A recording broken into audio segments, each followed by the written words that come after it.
যদি জেনার মতো পাপ থেকে আপনি আমি সরে আসতে পারি, সাক্ষাৎ মৌত থেকে আল্লাহ বাঁচাতে পারে। প্রিয় ভাই, সেই যুবক আরো সে ছায়া ছায়া পাবে যে তার যৌবনকালটাকে আল্লাহর পথে কাটিয়েছে, এবং যাকে কোনো সুন্দরী মেয়ে জেনার জন্য আহ্বান করে, সে বলে আমি আল্লাহকে ভয় করি। আমরা তওবা করি, আমরা কোনো প্রকার জেনার পাবে যাব না ইনশাআল্লাহ।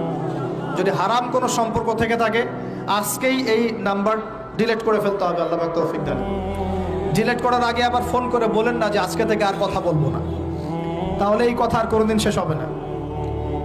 একবারই বন্ধ, ডিসকানেক্টেড। কার জন্যে? আল্লাহর জন্যে।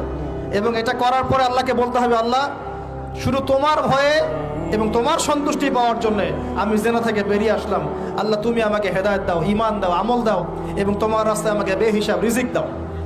এবং নেককার কুমারী, নেককার প্রেমময়ী, তাকওয়াবান, মুত্তাকি একজন স্ত্রী আল্লাহ তুমি আমাকে দান করো ইনশাআল্লাহ। আল্লাহ পাক আপনাকে